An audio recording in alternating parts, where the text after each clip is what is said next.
All right, good morning, everyone. We are here to take part in Tess Macpherson's the Master of Architecture Milestone 4 presentation titled Slow City. It's her thesis presentation.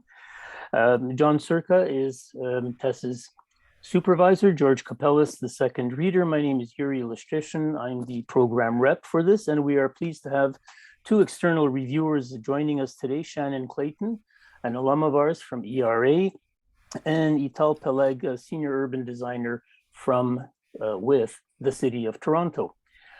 Tess, you know the routine, 20 minutes or so for presentation, and we'll have a few minutes for any questions about clarification, and then we get into the feedback and discussion about your thesis. So Tess, if you are ready to begin, the screen is yours. Okay, great. Hello, everyone, and welcome to my final thesis defense presentation.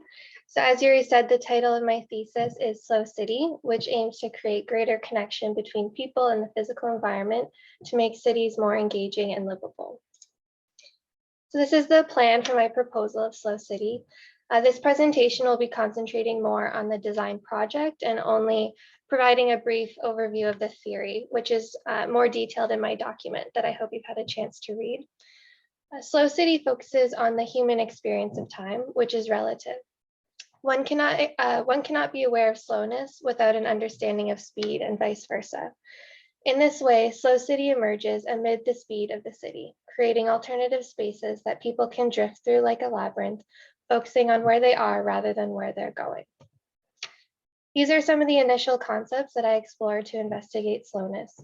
Slow movement was studied through the concept of drifting, drawn from the situationist theory of Jurij, which translates to urban drifting on foot, allowing oneself to get lost in the city. Increasing awareness of one's surroundings was explored through juxtaposition, texture, slow seeing, and resistance. Error signal is a term from Mark Whitman to describe how we experience duration. For example, when something feels like it is taking too long or flying by too quickly. When applied to architecture, I interpret error signal as something that stands out from the everyday cyclical experience, which snaps people back into an awareness of their surroundings. A simple example of this is Dimitri Pikionis's paving to the Acropolis, where certain paving stones are pushed up from the rest, forcing one to watch where they step. The idea of a break explores the disconnection between elements, which can also create an error signal. And these slow ideas help to form my overall framework for Slow City, which is through the concept of pause and reveal. To pause means to literally take a break, to be aware and be present. Slow City acts as a break in the urban fabric, with moments of pause amid the backdrop of speed. Reveal means to break open, to reveal what lays behind and what was previously unseen. It also refers to physical breaks in surface form to generate texture. The concept of pause and reveal is explored through working the ground plane through various slow strategies of paving, water, vegetation, and seeding. The complexity of Pikionis's paving to the Acropolis, with stone that varies in cut, texture, color, and finish, generates a sense of slow seeing. Water is both temporal and sensory. It can be manipulated in different ways, from a heavy rush of water that blocks out the noise of the street at Peleg Park, to the softly defined edges of water bounded by the reveals in the paving of Sigurd Lawrence's St. Mark's Church. Water can also be highly controlled through channels that create reveals in the ground, like Scarpa's work in Venice. Vegetation is also very temporal. It can generate a strong sense of silence, blocking out the sounds of the street, like in Philosopher's Walk in Toronto. And the line between where vegetation begins and ends becomes blurred, spilling out into the streets like at Peleg Park, or breaking through the cracks of Pikionis's paving. And Pikionis also incorporated seeding into his paving, described like a frayed fabric, weaving the seeding into the environment rather than standing alone as an isolated element. So these precedents have helped to inform my approach to working the ground plane. And so the site chosen for my design project is situated within 3 blocks located between Spadina Avenue, Peter Street, Richmond, and King. It is in the middle of the entertainment district. People also live and work here, offering a strong atmosphere of nonstop activity 24 hours a day. And although there is constant new construction happening in and around the site, There are still parts of Old Toronto that remain, creating a juxtaposition of multiple historical timeframes. So within the site, there are a number of empty lots waiting to be developed. Some are already proposed or under construction, which are shown in yellow here, and the remaining lots will become the sites for my intervention. There are 4 different types of spaces within the site, which range from large open spaces that have considerable frontage along Adelaide Street, here and here, 2 mid-block spaces that are more set back and hidden from the main streets. There are also a few buildings, shown in dark pink, that are only 1 or 2 stories high. The rooftops of these spaces will be used to bring people up off the ground plane to explore different levels that will be integrated into the public realm. And lastly, there are the alleyways and side streets that connect all these spaces together.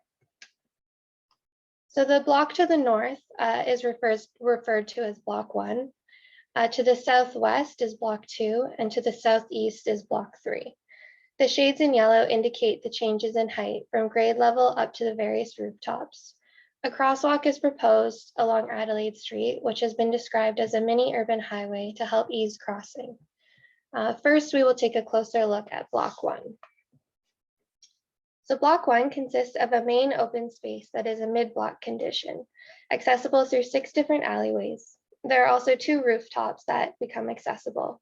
One connects to an existing green roof on 401 Richmond, which is a refurbished industrial building that holds many workspaces, studios, galleries, a couple cafes, and some retail.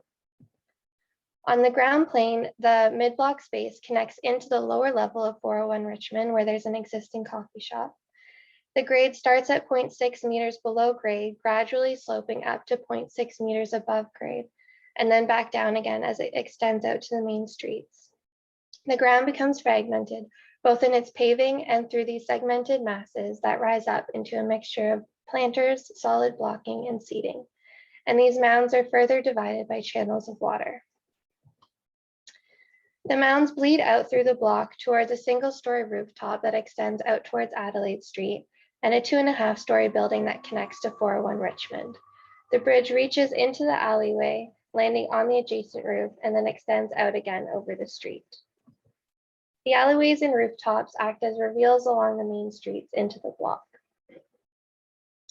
This section cuts north-south through the site, through the mid-block space where you can see the gentle change in grade level, then jogs to cut through the alleyway where the bridge connects the 2 rooftops and then extends out again over Adelaide Street. So there are 2 distinct elements here in Block 1. One is on the ground plane and the other is above grade, introducing new levels into the public realm. Next, we'll take a look at Block 2. So Block 2 contains a site that is much more open to Adelaide Street. Oxley Street becomes pedestrianized, allowing the site to bleed out through the block similar to Block 1. Taking cues from Philosopher's Walk, the block is designed to feel like one is walking through a valley, with various pathways leading to different levels marked by the change in tone of yellow. A water channel runs through the site at grade level, like a river running through the bottom of a valley, and each level provides moments of rest surrounded by vegetation. All the different levels are further emphasized by the horizontal direction of the built-up stone walls running north-south through the block. Water begins at a water feature and spills out into the channel that runs through the site. The walls divide different levels of vegetation and gathering spaces. Here, the water channel weaves under one of the pathways that leads up to the different levels.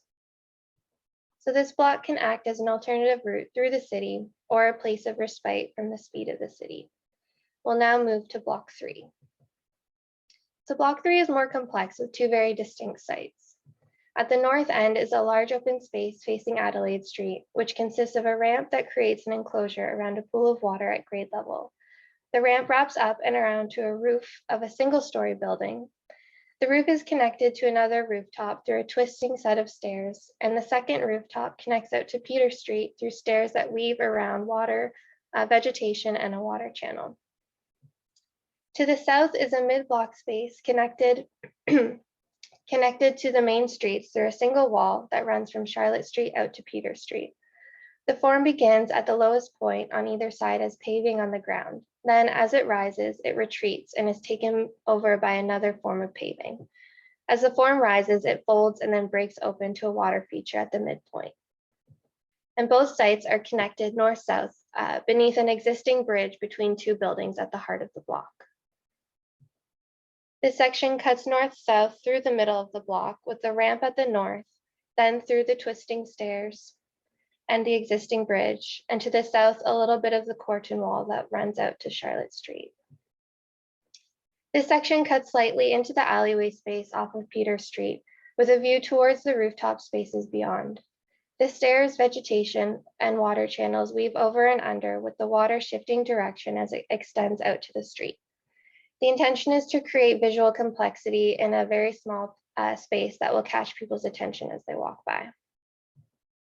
And this section cuts east-west through the south end of the block, showing the rise of the wall as it reaches the midpoint to the water feature. Little sun hits this site, so there's a lack of vegetation, resorting more to strategies of paving, water, and seeding. And so this existing bridge at the midpoint of the block has been redesigned to further open the visual connection north-south through the block. Now I'm going to present a walkthrough at eye level through all these sites again, starting here at block three and working our way back to block 1. So as one walks down Peter Street, they are caught off guard by a change in the surface texture of the paving, which leaks out of the block onto the main sidewalk. The Corton steel paving is slightly raised. The triangulations appear random, but are actually made up of 7 different variations of panels that are rotated in different ways, with the slope rising in the middle. A texture is applied to the steel to increase traction for walking, and this would require testing should it be built. A form of error signal occurs here where certain panels are split apart, creating a reveal. And at night, these reveals emit light, which further catch people's attention as they walk by. As one follows the wall into the middle of the block, they turn the corner and come to a large water feature that manipulates water at different speeds. The sloped triangulated wall creates several valleys for the water to travel down. To the right is a wall that nearly obstructs the water completely, except for small gaps between the panels that allow minimal amount of water to break through. And this wall is holding back a much stronger rush of water that falls at the far right. So even though Corton steel is durable against corrosion, the constant contact with water would leave a different kind of polish that can only be determined over time.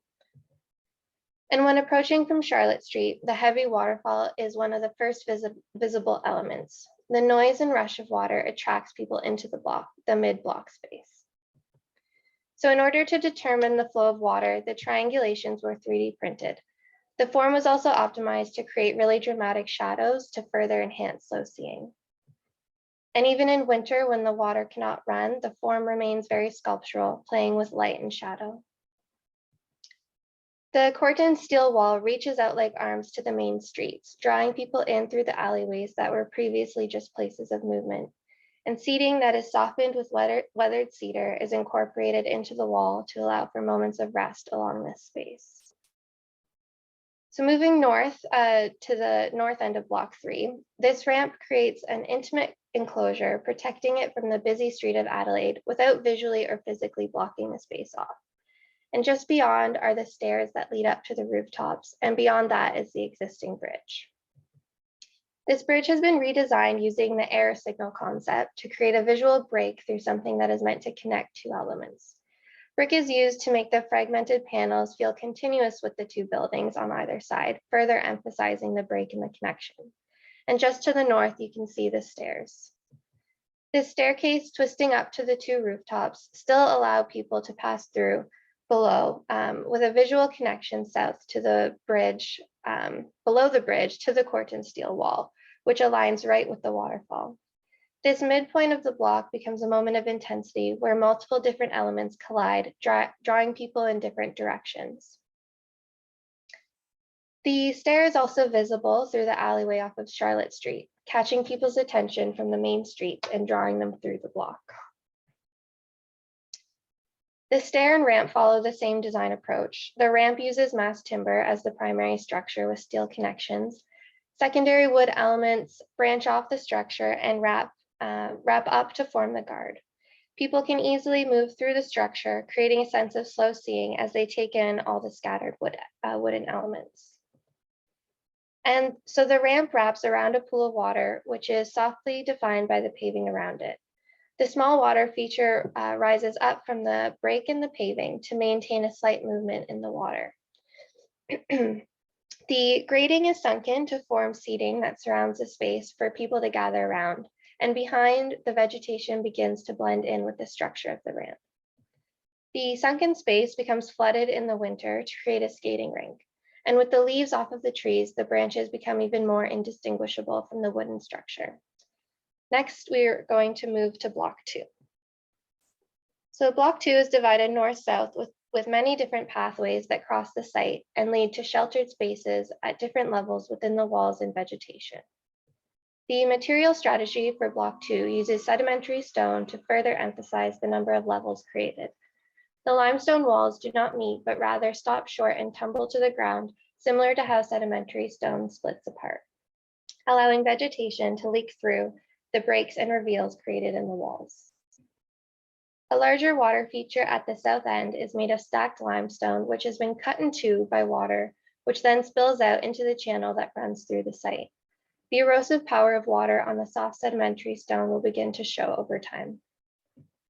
And an extreme corbel effect occurs where the water passes under pathways, creating another sort of air signal held up with a minimal steel plate. And following the channel of water brings one out to Adelaide Street. One can choose to stay at grade, take the ramp or the stairs up to explore the different levels. The limestone walls and vegetation are an abrupt change from the streetscape looking down Adelaide Street, creating a strong contrast between fast and slow. And right across the street from block 2 is block 1, where there's another interruption along the street. The bridge that extends over Adelaide Street acts as a break along the street facade. And the fragmented form explores changing perception as one approaches it from different directions. It can become an indicator that something is happening within the block and up above. Once one emerges from the alleyway, there is a small open space that people can gather in, and the bridge is designed so that views are not obstructed through this space. So similar to the bridge in block 3, this bridge, which connects two separate buildings, is designed as if a break has been cut through the connection. This break acts as an error signal. In order to keep the bridge as light as possible, a steel structure is used with a Varindale truss that forms the guard. Fragmented bronze panels wrap up the steel structure and then disperse along the guard, and cables stretch across the breaks in the form and become a trellis for vegetation below. From the east, the bridge extends from 401 into the alleyways, enticing one's curiosity to see where it's going. And the fragmented mounds that bleed out of the mid-block space begin to appear more frequently as one moves further east. So the inner lot of block 1 does not have one central focal point. Instead, people navigate the space in a number of ways. It is a place where people can come on their lunch break or meet a friend for coffee. Where block 2 uses sedimentary rock, block 1 uses igneous rock, which is known for its strength and durability. They are used to emphasize the solidity of the mounds and their connection to the ground, and they become a part of the subtle shift in grade which rises and falls. The vegetation extends beyond the mounds, emerging through the breaks in the paving, and as people walk across the ground, they notice the change in paving that are divided by these breaks. Granite and basalt are used to create contrast across the different fragments and increase the variety of tone and texture. Bronze is carried over from the bridge and used for plates to join the chamfered ends of the stone. The monolithic strength of the igneous rock makes the water channels that cut through them even more expressive, and they are lined with bronze, of which the texture appears blurred through the water. And at night, the channels are lit up, reflecting through the vegetation. And as people walk through this space in winter, they are caught off guard by steam emerging from these mounds.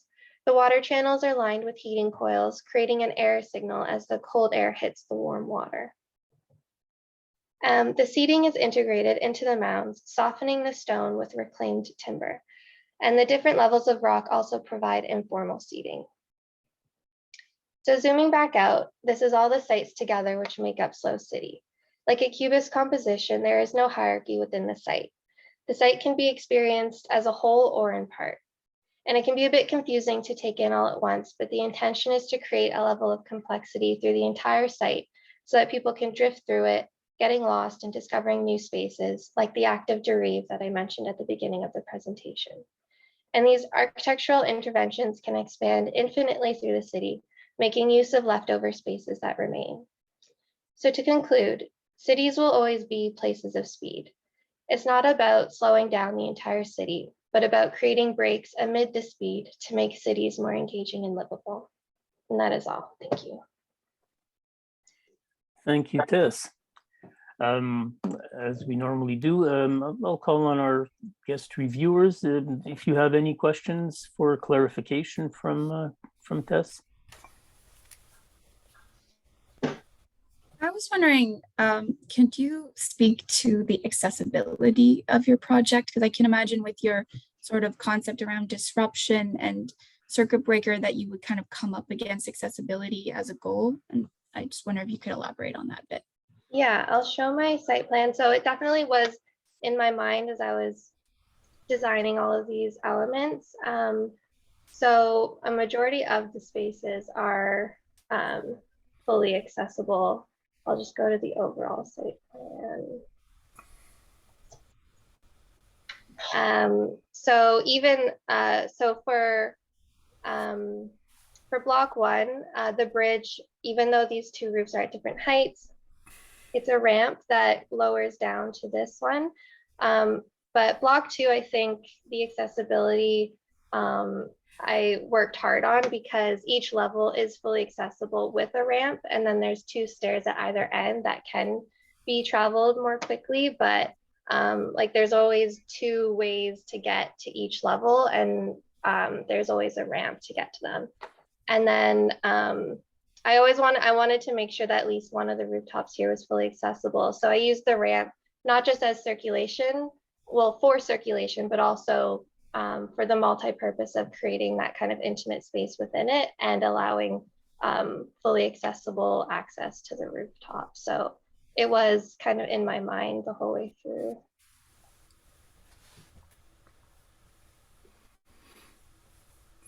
I have two questions for you, Tess. The first one, also being mindful that somebody from ERA here. Do you know how many of those buildings are designated as heritage? How much change there'll be in that block in the future? You know, you see what I'm asking, right? Is this going to stay the same as it is today? And I know that you had that diagram with those buildings that can be developed. Yes, yeah. This one.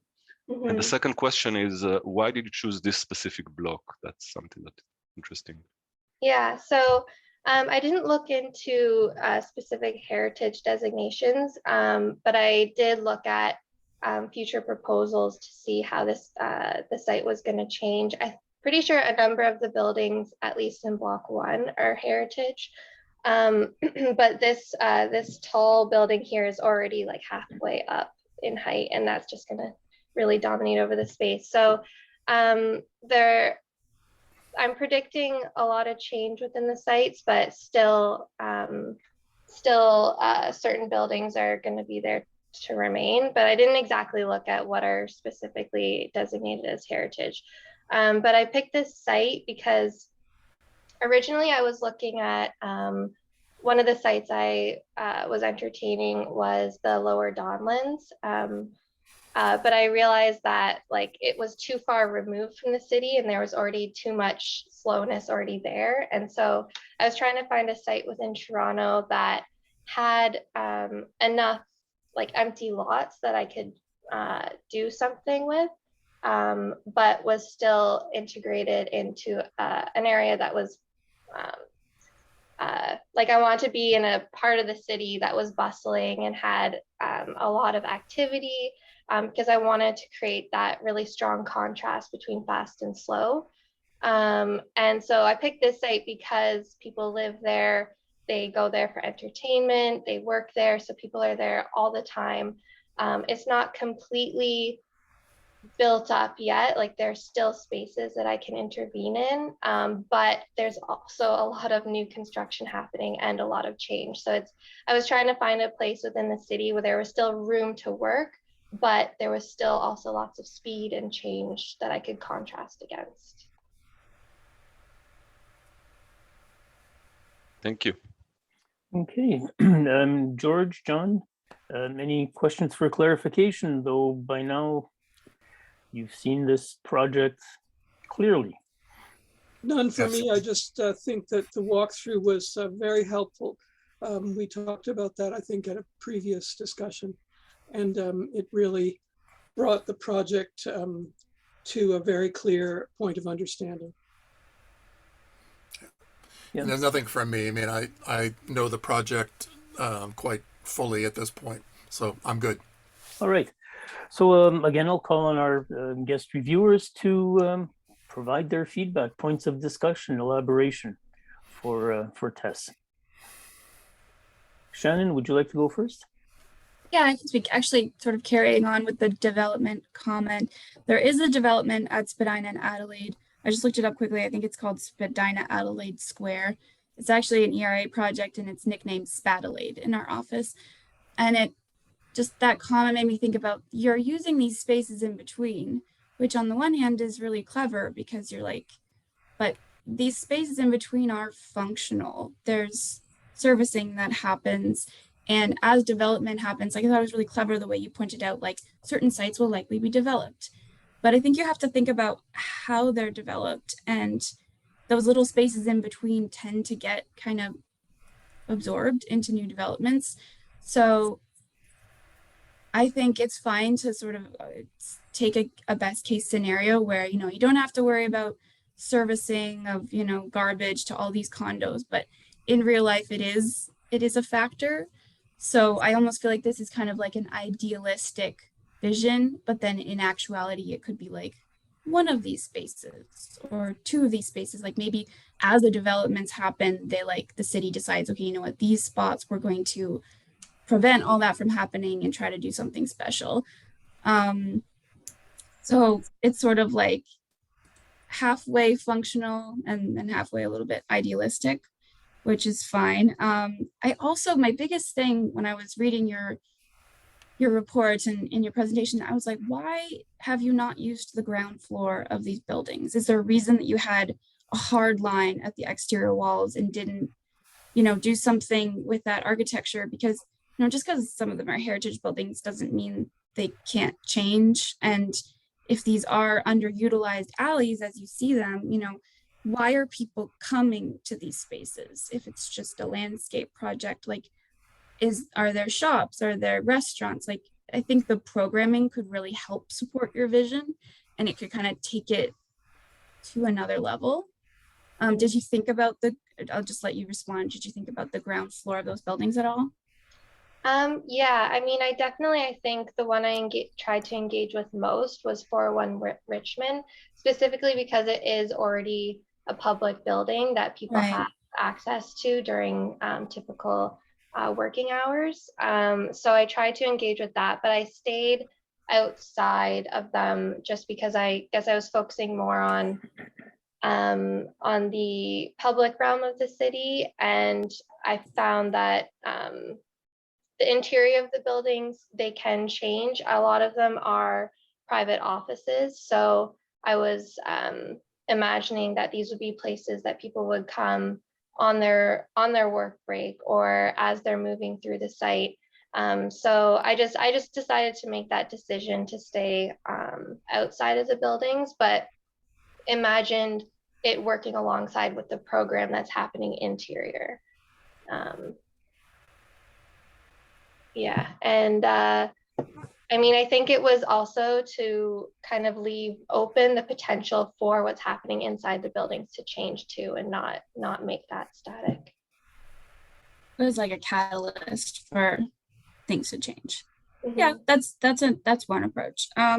First of all, I want to commend you on the enormous scale and just like the sheer quantity of what you've put together. Like, I think that should be like on its own recognized, because I also had an urban site, and I think I also struggle with the fact that I had like so many projects. It's almost like you've given yourself like 20 projects instead of one, and you can't like resolve any of them fully. So like I understand that conundrum. but I think your core 10 steel one might be the most successful. At least that to me, that seems like the most successful one, and the one that you've kind of, oh, sorry, my phone's ringing. No one ever calls me. Because I think all your ideas that I see in your thesis through your theory, that they seem to coalesce most in that project. I think it's the best realized one. And I could see that one being the most likely to be built somehow. It just speaks to me most. So I guess another way of going would have been to kind of really focus on one. Is there a reason that you decided to go for like so many projects as opposed to focusing on like one or two? Yeah, because I really wanted to like generate that feeling of being able to drift through the city and explore. Okay. So I was, yeah, definitely trying to decide with how big a scale I should go and how far I wanted to reach. But rather than focusing on one, I really wanted to create that feeling of drifting and that you can explore the city in different ways and discover new things. And so I didn't want to, I tried to spend like equal amount of time on each of them and not create one piece as like the main focal point. I wanted it to kind of all be equally distributed. Yeah, that's a seriously tall effort. I think that's incredible. And I also think that your theory was really well, like your report was really well executed in the way that you explained your theory. I think it was really thorough. And I just as a personal, like I connected to particularly the first part of your report where you're talking about how people are using cities differently through the experience of the pandemic. Like I find personally, my relationship with the city is different now because I'm not there every day in. And so you almost kind of, I think there are opportunities for people to use cities differently, to kind of almost seek them out as a destination, not just as a thoroughfare to get from point A to point B. So I thought that was a really interesting concept. So thank you for that. And kind of tying back to like what we were saying earlier about this being a bit idealistic, it definitely is idealistic. And it's trying to like push a change in the way cities are designed. And so because a lot of these spaces are currently right now just parking lots, yeah, kind of trying to direct that, like there are already so many kind of motivations to kind of get people away from the car and the vehicle. So reducing the amount of parking required and whatnot. So it's kind of taking that even a step further and really putting importance on these spaces, not just to be developed into condos, but something more than that. And I did try to maintain like accessibility through a lot of the alleyways. Like for a lot of them, it's just the paving that changes and there's like a sight line to something behind that draws them through so that they can still be used for various services. But it definitely is like idealistic too. So I was trying to find the balance between the two. Yeah, that's always a struggle. But I think you did a really, really admirable job. Thank you. Thank you. Itai, would you like to provide Tess with some insights? Thank you. I think the first thing to say is you look at those blocks. I used to work not too far away, so I know them pretty well. And you look at those standards blocks that I think what you're looking at are usually leftovers, right? Probably service laneways, regular laneways, also maybe through the history of the design of those blocks. And you come and look at those places and you just look at those relatively standard and boring places and imagine something else and just say this can be different. And I think that's part of the magic of architecture. And I think you did a great job here. And I think it's, for me, you just took us into your world and showed us how you can imagine something and execute it, which is important. So I think that was a really good job of what you've done here. I also just, I'm recovering from COVID, so I was quarantining and I had a lot of time, so I read through your thesis, you put a lot of work there, and it was written very well, even from someone like me that English is not his first language. It was easy to understand. It was well written. You tied it from the highest theories all the way to the small details, and I think it's a very good job. And I really liked your thesis. I can say I'm not sure if it's something to say here, but I was a guest for another school in a thesis, and the difference between this thesis and the other is so strong. The fact that you went and also designed something is something very impressive, and you actually showed us how you can implement your ideas, and I think it's very good. And I think that's a good thesis generally. So congratulations on that, Tess. I think you've done a good job. I think we also heard from Shannon. I think, so I have a few points. It's less of a critic and more as a thought for, for maybe this could have drifted to other directions or maybe more. And I think some of them Shannon mentioned, but maybe to discuss them again. The first one, I work for the city of Toronto now in the last few years, and sometimes we have those situations that we know that we can achieve more density, we can give people more height in some reasons, if we get something back for the community. And those things are usually public spaces. So sometimes we look into to claim again the street and public spaces for the public, and we can give them more density. And I think when we look at your project, this is a very specific site. Like we said, these are leftovers.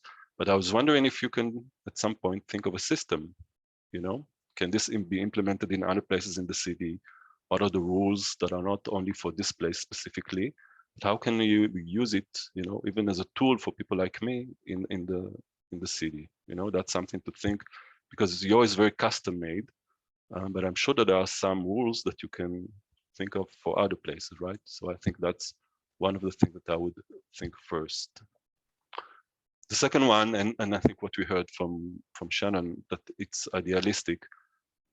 I also think it's nice and it's good to imagine and maybe to dream. I would ask you, why didn't you take it a step forward, not only for the ground floor, but why were you so careful not to touch any of the massing or add in massing? When I analyze projects, I analyze in two areas, two topics. One is the public realm, the second one is the built form. And you basically touched most of the time, almost always, on the public realm and almost none at the built form.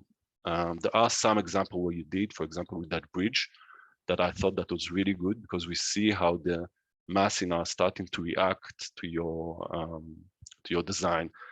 But as you know, Toronto doesn't have that term that is called over density. It doesn't exist here. Overdevelopment. Everything is developed. Everything is very high. Everything is extremely dense, especially in this area. And I think it makes sense to make sure that the massing is reacting to your design as well. So not only you are reacting to them, but this reacts to you, to your design. And it makes sense, especially since, if this is going to be designed, there are some theories that are discussion now about pedestrian perceptive, right? What do we see? How do we see how the buildings are going down? There's something that's called podium in the city, which makes some part of it lower. Jan Gehl is talking a lot about that, in his theories about human scale. So I think it would make sense to touch the massing as well, and to show how you add in these additions to the buildings, not only in the ground floor, as Shannon mentioned, which I think is important, but also to the massing itself. So that would be, I think, my second point. The third one is a little bit to think about the larger system. Though you showed some areas that there are some connection, and I think you mentioned that you're not only addressing the block itself, but also the edges on the other side. And we can see here in your graphics that you did, at least graphically, showed some intention about the pavements, the sidewalks and the street, but it would make sense to show us a little bit more about the larger system. So for example, first, in a more thinkable approach, you walk from one point to another, right? It's not just drifting. We want to walk from one point to another. And I think you should show us a little bit about where are those focus points, right? What happens when you get in? What happens when you get out? Does it make sense to get there or not? Can you link to the wider system of the city? How do you work with a wider urban system? I think that's something that would have helped you push that project a little bit forward. I would also say that I would claim a little bit the street, you know, that yellow ochre that you showed us between on Adelaide.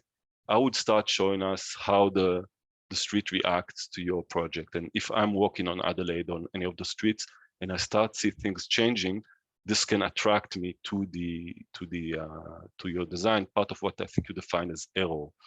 And then if you work with the massing, imagine some of the massing are turning on those corners and also inviting us, just really you are inviting us very strongly into your design and pulling us through. I think that's something that's a bit missing for me in this project.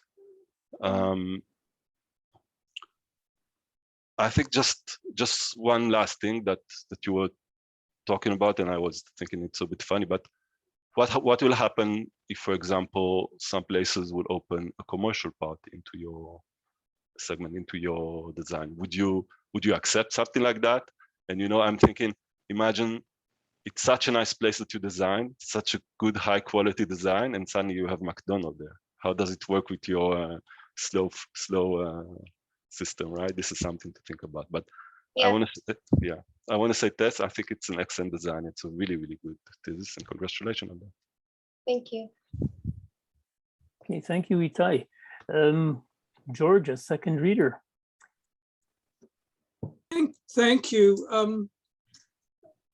Shannon and Itai, really wonderful to hear your comments. I think this project is basically challenging the issues that we have in contemporary planning, which is that the planning tends to be focused on issues of density, perhaps form, and that the public realm is sometimes left to those agreements that the city, either they're Section 41 or 2037, I'm not sure which ones would come into effect. But I think what Tess has done is she sort of reversed the figure ground discussion to say, instead of the figure, we're looking at the ground, and the ground becomes a really, really important figure. And I certainly appreciate your comments, Shannon, because well, we saw that in your thesis work, which was also a challenge. And you know, the balance between the public, the needs of the public, the demands of the public, the opportunities of the public, and the pressures for development are really quite important to balance. And I think that this thesis presents a form of a critique on the issues of planning that we have and ways in which we can use these spaces and perhaps even take them over, as opposed to being service spaces or functional spaces. They're spaces where they create a different environment. So I also wanted to say how much I admired the poetry of your writing and your thinking, Tess, because I love the chapter on what's it called, fabric as metaphor. I love the way that you actually engaged in that, and you brought this into your thesis near the end, and you talked about, I've just got the quote here, it's a cubist composition. There's no hierarchy within the design interventions. I think that you have brought a depth of insight that comes from your both intellectual growth and your formation and your thinking about design into this project. Truly, the materials are lovely, the way in which the spaces are configured to address many of the various strategies that you have. I think that's really, it's a lovely, lovely project. And I also, as the second reader, and I didn't have the opportunity as John did on a regular basis, I would see this I would see this regularly, but at slower intervals or less frequent intervals. So Tess, you've really been able to articulate the problem for me as an intermediate sort of person in this project, and bring it to a conclusion I think is very satisfactory. It's a great critique on the current situation. Yes, it may accommodate commercial, and yes, certainly there could be opportunities for the interior of spaces, but it does valorize spaces that we often see as spaces that we are neglecting or that come second or third in the development process. Thank you. Okay, thank you, George. Before we get to our supervisor, I'll just call on Marco. He said he wanted to be a fly on the wall, and now an opportunity to buzz. I got to buzz. Thank you. Thanks, Tess. Terrific presentation, very beautifully presented, and really intriguing. For me, the strongest aspect of it, I mean, quite apart from the execution, which is really great, is just the recognition of these spaces between as potential for this kind of richness. And it makes me think, of course, of traditional cities. And the one that comes to mind for me, because of my own experience, is Venice. And even just looking at this drawing that's on the screen now, this idea of the sequence of spaces that are irregular, that are, you know, each one has a kind of unique quality to it. They're interconnected through the system of, again, irregular paths are not on a consistent grid. It's this wandering through from campo to campo, and every one of them has its own kind of specific charm. The other thing that's interesting to me about that connection comes back to this question of servicing, right? Like when you quote unquote give up these spaces from their service function to become something else, then what happens? Well, you know, Venice operates as a city. Those spaces are also spaces of service. The difference is that they're serviced at a different scale of intensity than what we're used to here. We don't, you know, you don't drive trucks in Venice. You don't have trucks picking up garbage in the campos. You have human beings with hand trucks, right? And they do all that servicing from the canal boats. And so when I look at this diagram, I think, yeah, your major streets are the canals, and people can use those as the kind of primary access point, and then the servicing can happen on a much less intense level. It's a different scale, granted. You know, this is not the modest scale of a traditional city like Venice, but those are some of the things that come to mind for me, that it might be possible to establish a kind of level of serviceability to these spaces without them being given over to vehicular servicing, right? That might mean that their complexity as they're represented right now is maybe a little intense in terms of accommodating both what you're after and also that other level of more kind of, you know, day-to-day stuff. But I think it's something that could be achieved. The other thing that I find really interesting, and I think is worth further discussion, not necessarily in this forum, but just even something to think about, is the formal vocabulary that you've chosen to work with in these spaces, which to me really, I mean, I read it as very much coming out of a kind of picturesque and romantic landscape tradition, as opposed to a very kind of urban landscape tradition, in the sense of, you know, the kind of highly organized and geometrically ordered parterres of you know, many European cities. There's something here that to me is much more in that kind of romantic landscape tradition. And I wonder, how conscious of that were you in the choice of this vocabulary? And can you maybe just talk a little bit about that? Yeah, I think it wasn't overly conscious, but I definitely was leaning towards a more natural landscape and less like that, not that overly controlled kind of landscape, like allowing things to leak out and break through and kind of blurring the lines between certain things. So I think that's just a personal aesthetic that I just naturally gravitate to. And so I wanted, yeah, that's just, and it was also kind of just part of the overall concept of that kind of one with incorporating a lot of my early design research was based on looking at fabric as metaphor, and then looking at the concept of the break and pause and reveal. So I really was trying to like have things kind of break out of their defined boundaries. And so that was just the design approach that I took, but I think it just naturally gravitated more to that type of romantic style of landscape architecture. Okay, thanks. Okay, John, the supervisor, call upon you for final words. Yeah, I think just continuing words, not necessarily Not final final. with that kind of weight, but I'd like to touch on a number of points that have been made, and I think Marco's last point of connecting to the romantic landscape tradition is very interesting.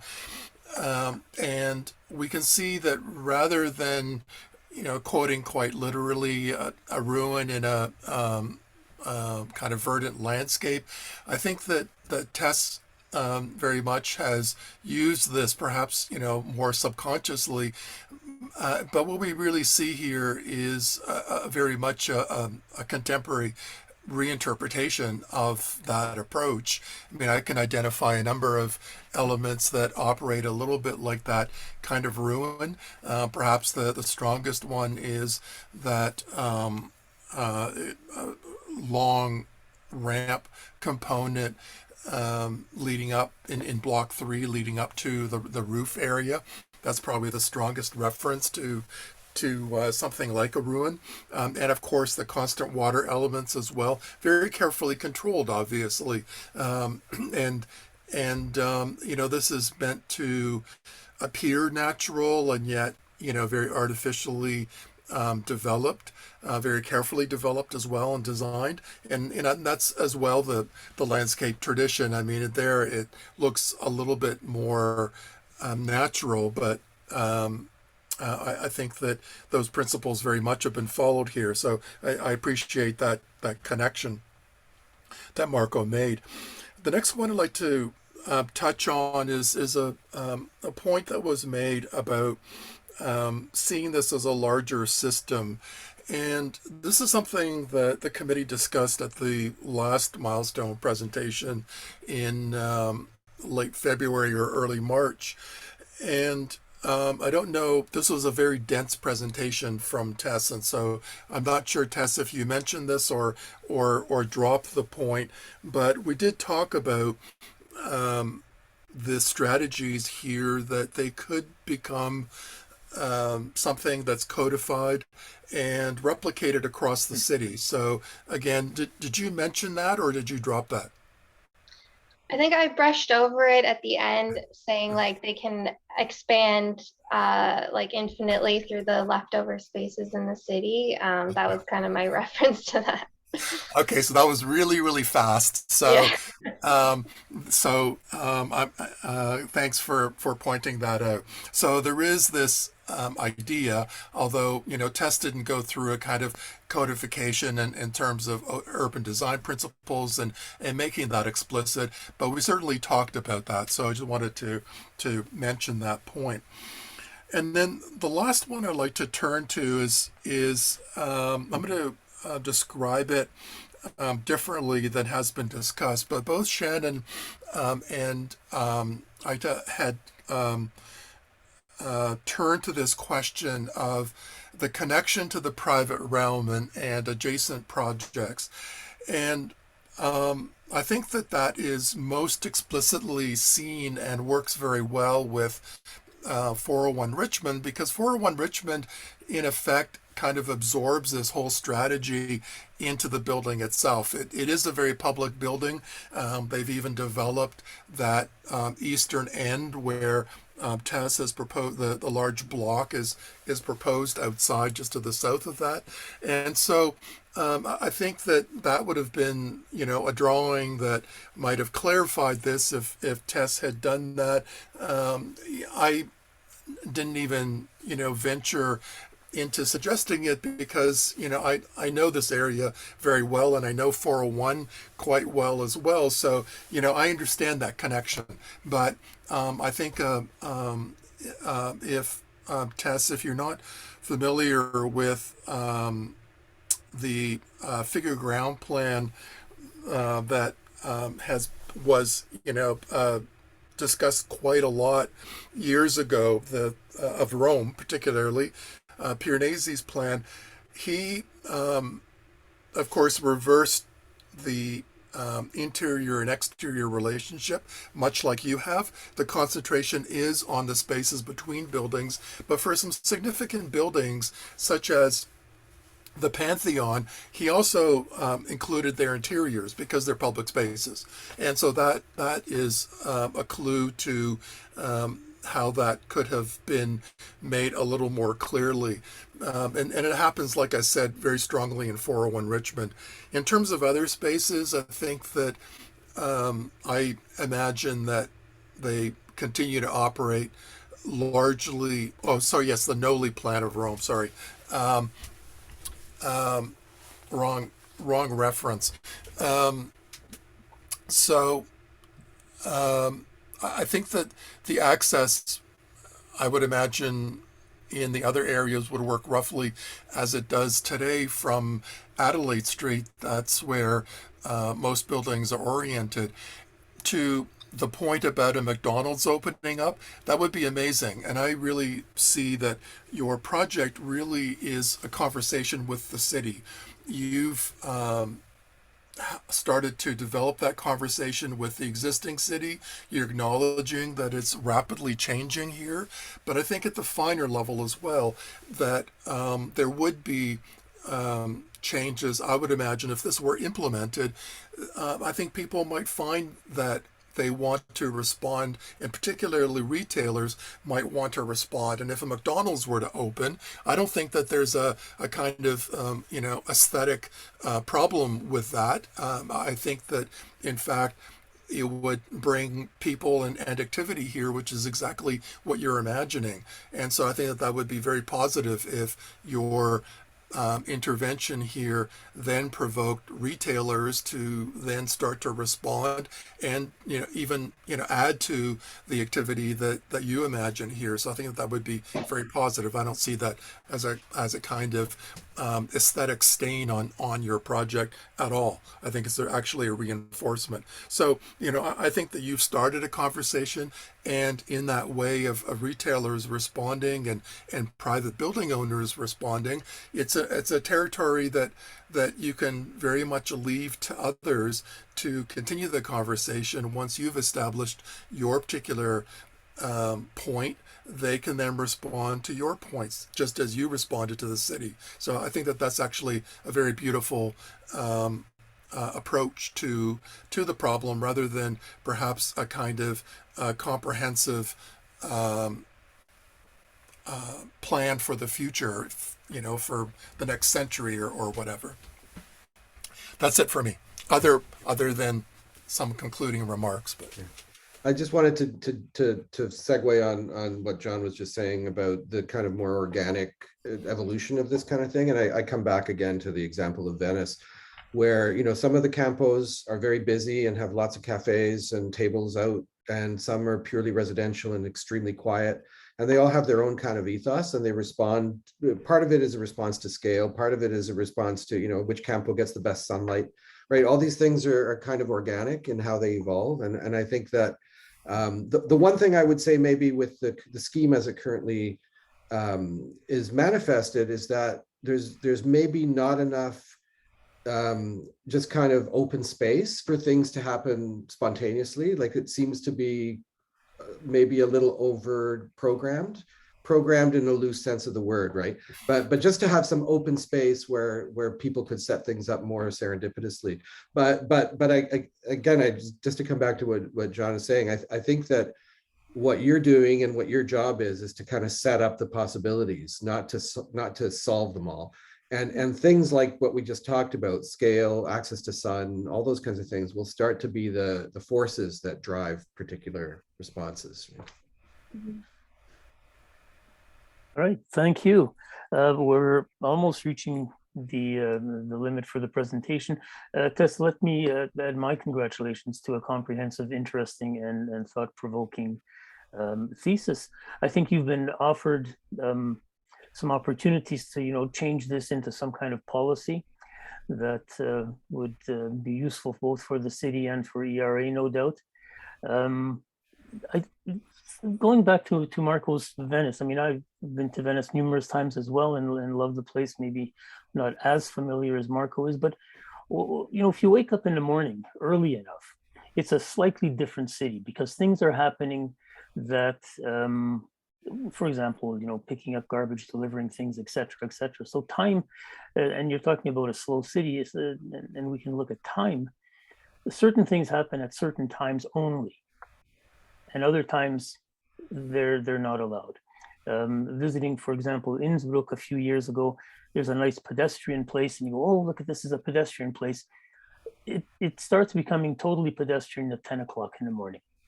Up until then, all kinds of things can happen, places can be serviced. So time is also this variable of how to service these places. But anyway, my congratulations to you. Is it idealistic? Well, of course. I mean, these are possibilities. You're envisioning things that don't exist right now and looking for alternatives to what does exist. So we carry on with that. All right. Any final words before we bring this public portion to an end? I'll just jump in here to say that it's been an absolute pleasure to work with Tess all year long, and this presentation really reveals the incredible insight and work that Tess has developed. So it pretty much speaks for itself. But I just want to say that it's been an absolute pleasure to work with you, Tess. Thank you. Thank you. All right. Well, on that note, Tess, did you want to say something? Well, thank you very much, especially to Shannon and Itai for taking time out of your busy schedules. I really appreciate your comments. And thank you, John. It was great working with you. And Jurij and Jurij, your comments along the way have been very valuable. And I'm glad, Marco, that you got to see the presentation as well. So thank you very much. All right. Well, on that, thank you, Shannon. Thank you, Itai. It was very nice of you to donate your time and expertise to this venture. And on that, I'll ask Marco maybe to stop recording, and we'll carry on. John, did you want to say something? Only to say to Tess that I'll see you in about 15 minutes on Zoom. Okay. Okay. I'll stop recording. All Thanks, right. everybody. Thank you. Great job, Tess. Thank you. I'll sign off. Thank you, everyone. It was really interesting and